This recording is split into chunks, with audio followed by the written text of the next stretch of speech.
This is the Hear Him Out show, a show we created for men to be heard where women are welcome to listen.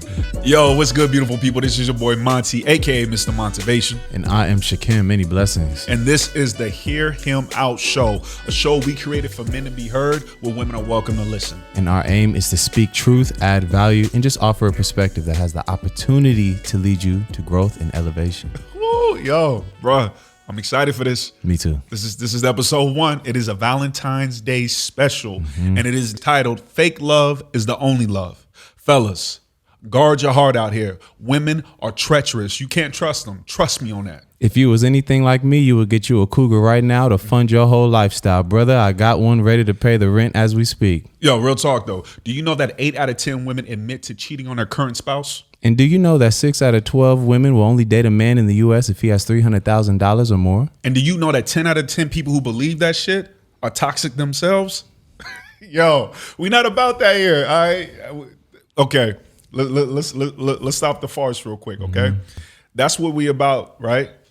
As a society today, we about the sensationalism, right? We about the toxic. If it's negative, it gets the clicks.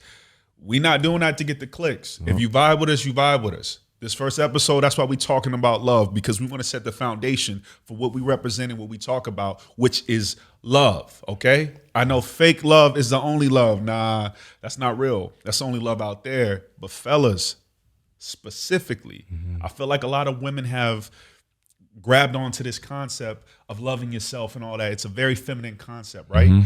Fellas, we got to start loving ourselves. So we're not going to talk about loving the opposite, loving your equal, right? We're talking about loving yourself and the importance of that. That's what this episode is about. Ashe. Unfortunately, a lot of y'all were entertained and probably about to dive into the first fake ass version of this podcast. But the true truth is that this is going to focus on a term that I don't hear that often, except within my friend group, which is divine masculinity. You hear a lot about feminine, divine feminine. You hear a lot about toxic masculinity.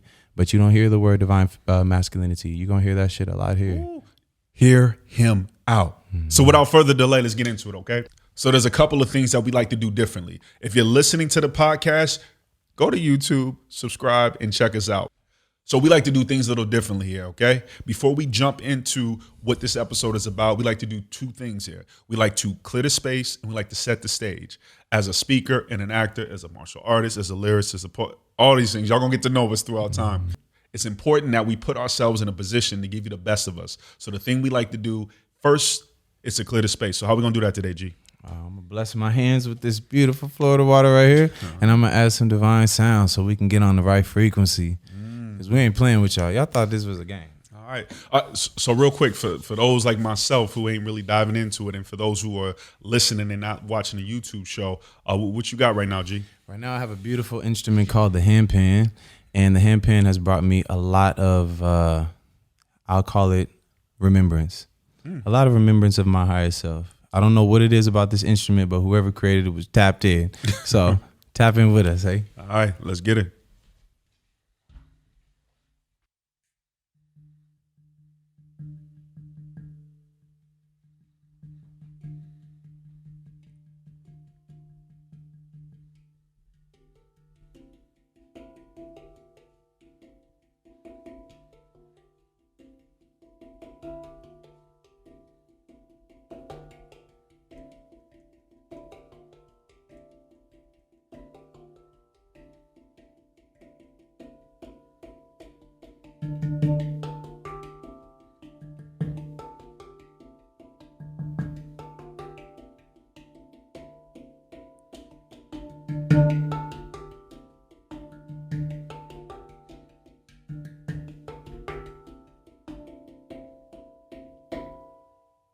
Shay. Hey, yo, so that's what, okay. Hey. I feel like we clear the space. Yeah. All right. So now we like to set the stage. So as y'all get used to us, we like to set the stage in different ways. As a speaker, one thing I like to do is, I got a mantra I like to say. Excitement and nerves, your body reacts to the exact same thing in the exact same way. So one thing I like to do to make sure I'm operating out of a space of excitement versus nervousness, I like to say this mantra. And this is something that's been about, let's say, 8 years in the making. I love so this now mantra. I got this Y'all hear me out on this, okay? I surrender my fear of failure, my fear of success, my doubt in my ability, my insecurities of my past, and my uncertainty of the future to you, because I know and understand wholeheartedly that my potential is limitless, and I will utilize that limitless potential to capitalize upon the enormous and abundant opportunities that today brings. That is something I say on a daily basis. That is something I say before every audition, before I get on every stage. It's something about giving all that to God and the universe that just puts me at ease and allows me to operate out of a place of excitement rather than nervousness. So with that being said, let's get into it. Let's get into it, All man. right, so episode numero uno. Hear him out. Fake love is the only love. Happy Valentine's Day to everybody out there. Happy Valentine's You know Day, what I'm man. saying? Love is all right. You feel me? Love is all right. Let's get into it. So the first point we want to touch on is let's reframe the conversation about love. I feel like every time we talk about love, it's such an external thing. We always talk about love from a perspective of how we receive it. Who's giving it to us? Who's not giving it to us, right? How to love us? What is our love language? And I feel like that's very limiting, especially for men, because oftentimes our lack of love or our inability to love correctly is always thrown in our face. Oh, yeah. That's like the major form of ammo. Yo, it's like, you don't know how to love me right. You don't understand.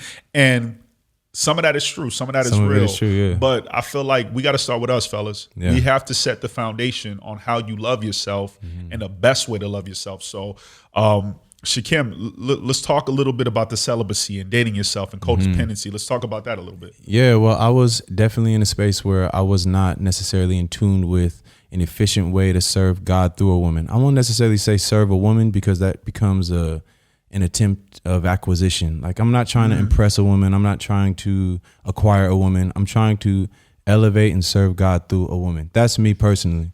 And I was not doing that to the best of my ability, because I was moving off of worldly principles instead of asking myself, like, what do you like? Don't necessarily try to guess what she like, because a lot of women will make you guess. So instead of playing that game, Make you guess. I'm sorry. yeah, that's Hear him out. Make him guess. That's over. That whole chapter's over. Right. So what I do see is that I was able to start attracting a different type of woman when I started to date myself. So I would think of all the things that I wished I could do. I guess that's something we forget. You know, it seems simple, but on a day-to-day basis, you have these things in the back of your mind that seem more so fantastical. And I was like, wait, what are some things I actually like to do? And I would just start to do them with myself. I like to go to the park, so I would take myself on picnics. And that seems crazy, but nigga, I like picnics. You feel? I would take myself to the movies. Hear him out. Hear me out. I would take myself to the movies, get some popcorn, make it the way I like it. I would bless myself. I love this idea. This is super random, but during my celibacy, I started falling in love with partner dancing. So I found a salsa club and I started going to the salsa club every week. And those old people will grab your hand and just There's start dancing always the one brother and the one class Feel me? salsa dancer. in my linen shirt. You feel me? Please believe, with a rose in my teeth, my hair slicked back. He's in his salsa dancing era, y'all. You feel me? I ain't got no socks on. You feel me? But I started doing that and I was like, oh man, you just start finding gyms all over. I realized that there was a lot of gyms in LA that I didn't even know of, and I'm from here. So Facts. So that was interesting. So in dating myself, I started finding how to, I guess, honestly love instead of loving for a goal or loving for an attachment at the end, loving for something that's going to come. And it more so just became an experience. Like, I'm trying to soak the marrow out of every single fucking experience. By the time it was time for me to serve God through a woman again, I was just doing way better. I have a lot to grow. I have a long way to go. Of course. I must say I'm doing way better now. Okay, so I want to touch on something on that real quick, okay? Because I got a theory, and I think it's very appropriate for Valentine's Day. We're all innately selfish ass lovers, Absolutely. right? I don't know how many people, and I keep it 100. Hear him out. Now, Yo. you're a selfish lover. Just accept it and just hear him for 1 second, okay? It's something you got to learn. So this is, I think about this, right? When was the last time you looked at somebody else and you feeling them, you know, you got attraction, you got chemistry, all that stuff, and you fell in love with them for who they are. Yeah.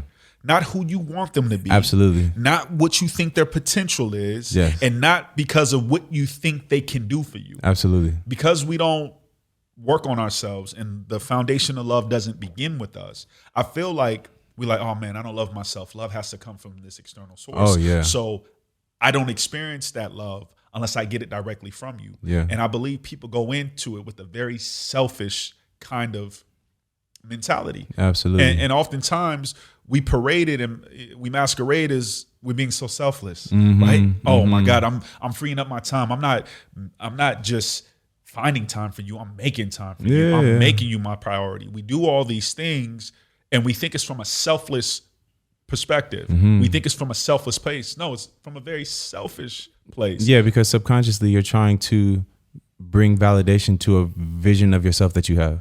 Facts. Yeah. Facts. Yo. And so I think it's very important. Hear me out on this, okay? I think it's very important that we reset and we have that foundation. Because I remember maybe it was some F-boy stuff, but a chameleon. I would study women. Back when I was in the streets, they was calling. I was picking up. Hey, you know? back in the day, we used to pick up. Hey, brother, sometimes we used to pick up brothers and The streets was sisters. calling, but no, the phone is hung up for good now. Yeah, But amen. I would study a woman, and I would see, okay, what is she like? Not from a to get to know you perspective, but literally to get to know you. Yeah. You know what I'm saying? Yeah. And I find that I was really good at that Yeah. because I'm flexible. I can adapt. Okay, you want somebody who's more introspective? I can do that. You want somebody more boisterous? You want somebody who's more toxic? Whatever that might be. And it was like, oh, I'm trying to get to know her. I didn't realize that's a form of manipulation in a way. And this goes back to what I was saying. We are all selfish lovers innately. And that let's go to the next point on that, right? Yeah. Now, fellas, hear me out on this, okay? Because what I'm about to say, there's a lot of friction with us on this. Because this is a very feminine concept. And I think women have gravitated towards this more naturally than us. Self-love. So I'm in the process. The brother's in the process of writing his second book. So, Let's go. We're going to get there when Hey, it comes come on, out. Barnes and Nobles. Some Barnes and Nobles ass niggas, yo, man. You already know. Let's go. But I'm talking about self-love because I've been on my self-love journey for about 8 years now. And y'all going to get to know us. We'll have some episodes where we kind of share our stories and our struggles. But like, I grew up in foster care. I grew up in group homes. My biological mother was a drug addict. I went through depression. I tried to commit suicide. So over the last 8 years, I've had to go through this self-love journey. I thought it was just a personal development. And a lot of us men, we love that idea of personal development. Yeah. Because it's masculine. It's like, yeah, I'm developing myself. It's really just self-love.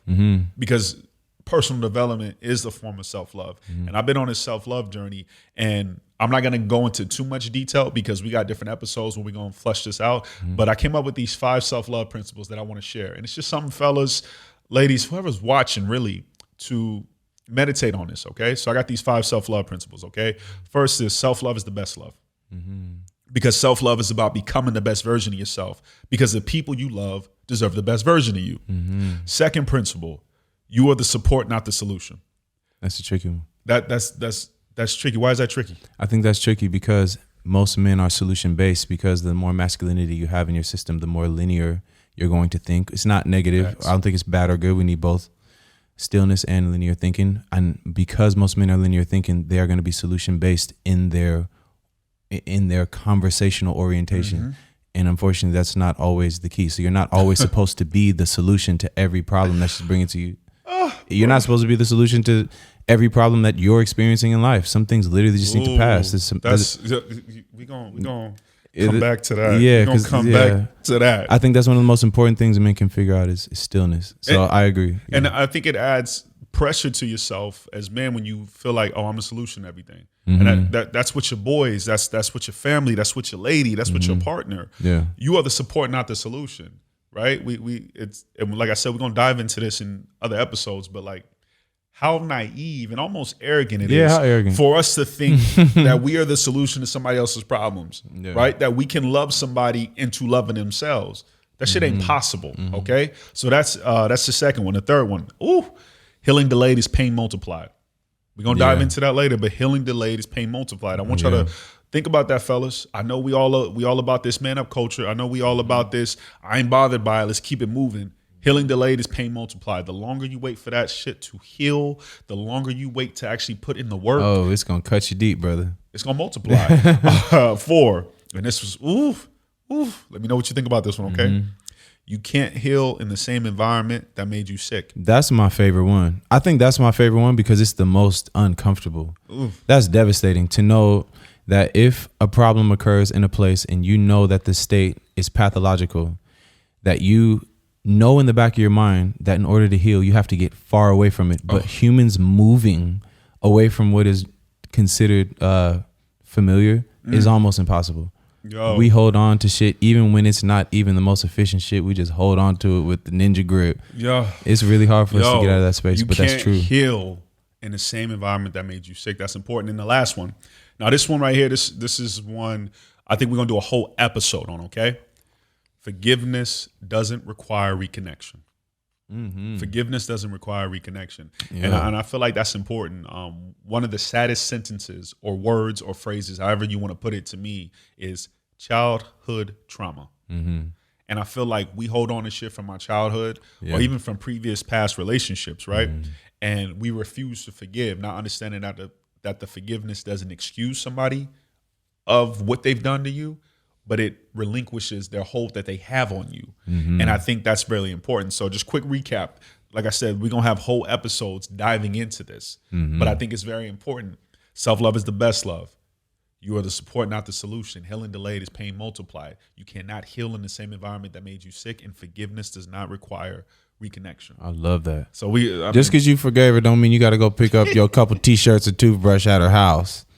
Man, stay at home and just forgive her and let it go. For real though. Because we know what y'all doing, because we did it too. Yes, but that's another topic for another day. All right. So something we like to do here, we like to have a segment of the day, right? And today's segment is, what we got, Shekems? We got Unpopular Opinion today. Ooh. Unpopular Opinion is probably my favorite segment because I'm not going to lie, I have become more disagreeable the more mature that I have become in life. I'm starting to realize that we're surrounded by a lot of insufficient beings, and so I think the more I realize that, the darker. Hold up. Hear him out. He's so choosy. He said insufficient beings. Man, why did that hurt? That's kind of man. They bother me. 98% of the time, I'm annoyed and bothered. I'm not gonna lie. You are working insufficient. On that. Happy Valentine's Day. And I have empathy for it because I was at some point as well. Facts.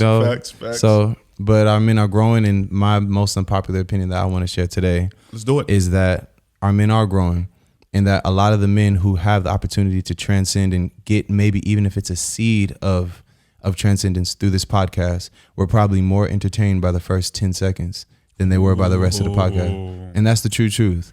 And if you were to just give it a chance of vibrating on a bit of a higher frequency, I promise you, it'll be one gem that'll change your whole life. And we don't claim to know everything. That's one thing we will continue to say on this podcast. Let's set this real quick, okay? Yeah. We are not experts on a damn thing, but us and our experiences and our unique perspective on those experiences. That's it. Everybody out there is an expert on this, that, and the third. That's not what we are. Do we know some shit? Facts. Of course we do, but we don't know everything. Yes, amen. So with this unpopular opinion, right? I gave y'all some stats, and I know there's gonna be some people in the comment section. What?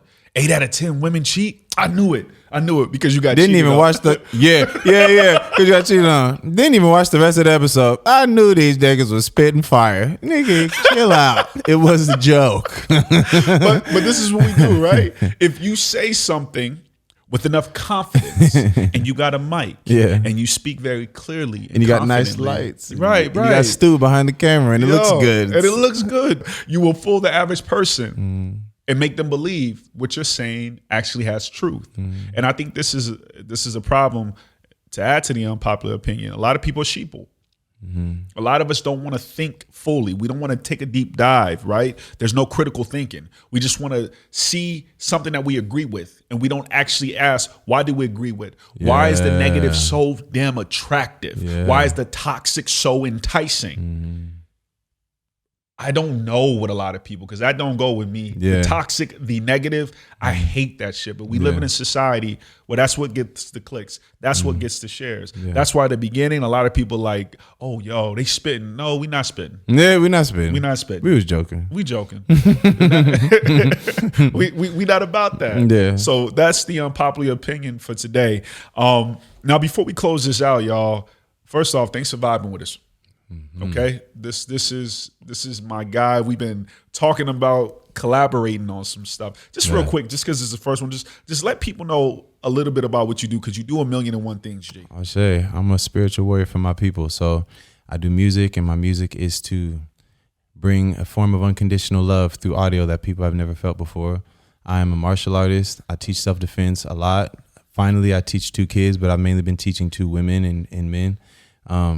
I'm also a writer, and I'm putting out my first poetry book this year, and I can't wait to share it with y'all. And and I shoot as well, so the poetry book will be collaborated with some beautiful visuals. It's going to be a powerful experience, but pretty much love, man. I like to spread love. Yo, and that's real. Just so y'all know, my man is for real. I just want y'all to see this right now. That's my baby right there. This is... What is this? Is this a sword? That's a machete. This is a machete. Yeah, but like this is. I ain't gonna even unsheath it. Y'all not ready for it, okay? We've had a lot of dark nights together, me and this baby. Good time. We're gonna be demonstrating some stuff, but overall, y'all, this first episode. Wait, tell them about you, because we're not gonna let Monty just say this man is doing big things, man. Respect. Yo, you know what, man? Things are coming to light. Yeah. The consistency, the perseverance, the belief is paid off. I'm a full-time working actor. I make a living off my art as an actor. I'm an award-winning spoken word poet. Hey. And I'm a speaker and coach. This is literally, I do those things. That's what I live off of. I'm out of my starving artist era. Out of it, I'm man. out of it, and it's been a lot, but I love it. So now the next stage is to create a space for people, but specifically for men, for us to transcend, for us to evolve. But so much of the shit we see out there with these shows and these podcasts are very polarizing. Yeah. It's either one end of the spectrum or the other. And we just want to create the space for cats like us. Yeah, and I will say, when we say cats like us, there is a demographic of kingly, divine, masculine males who need community. And I know that y'all are going through shit on your own and won't say it out loud, because you probably don't even have the community to say it out loud with. But we are going to offer so many things that are going to benefit this community. We're going to be doing workshops. I lead meditations. We're going to be collaborating on meditations. We got Reiki. We got retreats coming up. It's going to be a whole experience for the divine masculine, the elevation of this demographic. We got y'all. Yo, this is a vibe. So just first off, thank y'all for vibing with us. Thank y'all for tuning in. We got a couple other episodes up right now, so go ahead and check those out on our YouTube page, and follow us, like us on all the social media platforms. This is the beginning of something dope, and for those who stood around and watched the whole episode, who's vibing with us, take note of where we started, because in a year or two or so, the impact we're gonna have for the culture, for the people, for men. That's why we created this space for men to be heard, where women are welcome to listen. Once again, thank you for tuning into the Hear Him Out show, a place for men to be heard, where women are welcome to listen. And our aim is to speak truth, add value, and just offer a perspective that has the opportunity to lead to growth and elevation. Ooh, that's number one, baby. Hey.